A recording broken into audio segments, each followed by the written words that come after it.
Hello friends, welcome to AG stock channel. तो दोस्तों आज हम बात करने वाले हैं रिलायंस इंफ्रा लिमिटेड के बारे में। तो दोस्तों आज एक न्यूज़ निकल कर आई है कि यस बैंक ने रिलायंस इंफ्रा का हेड क्वार्टर है उसका पोजीशन अपने हाथों में ले लिया है। तो क्यों यस बैंक ने ऐसा किया है, किस वजह से इनको ऐसा करना पड़ा और रिलायंस इंफ्रा का हेड क्वार्टर को रिलायंस अनिल अंबानी के हाथों में से वो ले गए हैं, तो उसके बारे में हम बात करेंगे। तो दोस्तों उससे पहले अगर आप हमारे चैनल पे नए हैं तो चैनल को सब्सक्राइब कर दीजिए और बाजू में रहे बेल आइकन को प्रेस कर दीजिए, जिससे आने वाली सभी वीडियो की नोटिफिकेशन आपको मिलते रहे। और दोस्तों हमारे टेलीग्राम में भी चैनल है, तो वहाँ पे आप हमसे सीधा जुड़ सकते हैं। उसका लिंक हमने नीचे डिस्क्रिप्शन बॉक्स में दे दिया है। तो वहाँ पे आपको regular market related regular market calls मिलती है, लाइव मार्केट कॉल्स मिलती है, फिर मार्केट रिलेटेड न्यूज़ होती है, रिज़ल्ट होता है, उसके बारे में आपको इन डेप्थ डिटेल देते हैं। तो वहाँ पे भी आप हमसे सीधा जुड़ सकते हैं। तो दोस्तों बात करते हैं आज रिलायंस इंफ्रा के और यस बैंक के केस के बारे में।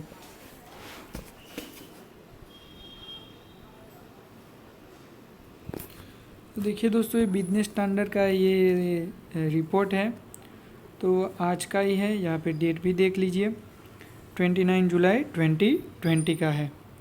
तो yes bank issues position notice for Reliance infra head quarters and other asset. तो जैसे कि आप सब लोग जानते हैं कि एडीएजी ग्रुप की लगभग सारी कंपनियां अपने जो भी डेप्ट की वजह से पूरी तरह से कंगाल हो गई है। अनिल धीरूभाई अंबानी भी पूरी तरह से कंगाल हो चुके हैं। तो अब बची कुछ उनकी जो भी प्रॉपर्टी उससे कुछ भी अगर मिलता है, जो भी लेंडर्स हैं, तो उसके जो भी मिलता है उसका वो बेनिफिट रहेगा अगर कुछ मिलता है तो यहाँ पे देखिए दोस्तों, private sector lender Yes Bank has issue possession notice for several properties belong to Reliance infrastructure including its headquarter after company fail to repay डेप्ट वर्थ रुपीज़ 2,892 करोड़। तो यहाँ पे यस बैंक ने क्यों पोजीशन लिया उसके बारे में बताया गया है। तो कंपनी यस बैंक ने कंपनी को जो लोन दिया था तो उसका लगभग 2,892 करोड़ का जो भी रीपे था, ठीक है, तो उसको पे करने के लिए फेल हो गई है। तो वहाँ पे कंपनी ने 2 महीने का उनको टाइम पीरियड दिया था, तो उसके अंदर उन्होंने पे नहीं किया। इसकी वजह से कंपनी यस बैंक ने उनका हेड क्वार्टर उसको पोजीशन अपने हाथों में ले लिया है। और दोस्तों यहाँ पे और दूसरी भी उनकी जो भी प्रॉपर्टी उसको भी उनको भी अपने टांच में ले लिया है। तो Reliance infrastructure headquarters is located Santa Cruz east Mumbai and other properties included 2 floors in Nagina Mahal near church gate. तो यहाँ पे ये जो सांता क्रूज ईस्ट में उनकी ये RIL की रिलायंस इंफ्रा की हेड ऑफिस है, और दूसरी उन्होंने एक दूसरी भी जगह पे नगीना महल चर्च गेट के पास उन्होंने ये कंपनी की दूसरी प्रॉपर्टी भी अपने हाथों में ले ली है यस बैंक ने। तो ऐसा क्यों हुआ है? तो इन्होंने एक सारफेसी एक्ट के थ्रू एक यस बैंक ने इसकी प्रॉपर्टी एक्वायर की है। तो ये सारफेसी एक्ट के बारे में हम डिटेल देख लेते हैं। तो securitisation and reconstruction of financial asset and enforcement of security interest. तो ये एक एक्ट है, जो भी कंपनी या जो भी कोई भी लेंडर्स अपने जो भी कहाँ से भी उन्होंने लोन लिया तो उसको अगर पे करने में डिफ़ॉल्ट होती है, ठीक है, और दूसरा कि उसका जो भी इंटरेस्ट पेमेंट होता है वो भी पे करना ही करती है, तो वहाँ पे ये जो लेंडर्स है वो सारफेसी एक्ट के थ्रू उस प्रॉपर्टी को एक्वायर कर सकती है। तो yes Bank has exposure of 12,000 crore on the two the Anil Ambanis group.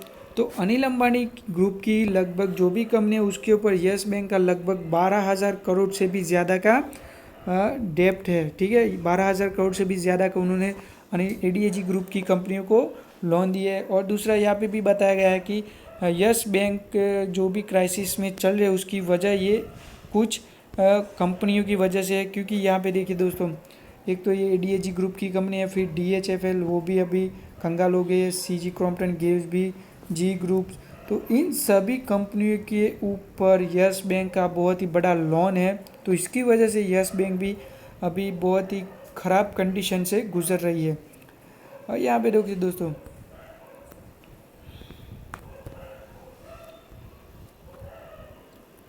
और दूसरा दोस्तों, अभी रिसेंटली आपने सुना होगा कि अनिल अंबानी जी ने चाइना की भी बैंकों से लोन लिया है, ठीक है। तो वहाँ पे भी वो डिफ़ॉल्ट हुए, तो उनके ऊपर यूके में केस चल रहा है, यूके की हाई कोर्ट के अंदर केस चल रहा है। यहाँ पे देखिए यूके हाई कोर्ट, यहाँ पे interestingly Anil Ambani has already admitted in UK high court that his net worth is zero. तो चाइना की दो बैंकों ने भी इनके ऊपर केस मुकदमा दर्ज किया था। तो उनके ऊपर लगभग $717 मिलियन का कर्ज है चाइना की दो बैंकों पे। तो उन्होंने जो भी किया था, तो उसकी वजह से उनको यूके की हाई कोर्ट के अंदर उनके ऊपर केस चल रहा है। तो अब देखने की बात है, क्योंकि अनिल अंबानी अपनी पूरी संपत्ति तो बेच चुके हैं, उनकी अभी नेटवर्थ ज़ीरो बताई गई है, ठीक है। उनके पास अभी कुछ भी देने के लिए तैयार, कुछ भी देने के लिए वो अभी सक्षम भी नहीं है, ठीक है। तो अब बात करते हैं आगे कि जो 12,000 में से लगभग 3,000 करोड़ के आसपास कंपनी ने रिकवर किए, यस बैंक ने रिकवर किए। तो आगे का 9,000 कैसे वो रिकवर करती है उसके बारे में देखना होगा। लेकिन अभी आप रिलायंस इंफ्रा के शेयर्स के अंदर पोजीशन नहीं बनाएंगे, क्योंकि अगर ये इसमें अंदर कुछ भी बचा नहीं है दोस्तों। कंपनी लगातार घाटा ही देख रही है, कंपनी के आसपास कोई भी अभी प्रोजेक्ट नहीं है, कंपनी के पास कोई भी अभी वर्क नहीं है। तो किस तरह से वो आगे काम करेगी, और कंपनी के ऊपर लगभग 12,000 करोड़ का पेमेंट ड्यू है, 12,000 करोड़ का लोन है। तो इसी वजह से इसके ऊपर आपको इन्वेस्टमेंट नहीं करना चाहिए। मैं आपको सलाह देता हूँ कि आप इसके अंदर से इन्वेस्टमेंट अभी है तो उसको निकाल दीजिए, क्योंकि इसके अंदर कुछ बचा नहीं है दोस्तों। अपने पैसे को बर्बाद मत कीजिए, उसकी जगह आप दूसरी कंपनी में, आपको पेनी शेयर चाहिए तो एक आलोक इंडस्ट्रीज़ है, वहाँ पे आप इसके अंदर इन्वेस्टमेंट कीजिए, आपको लॉन्ग टर्म में आपको अच्छा खासा बेनिफिट मिलेगा।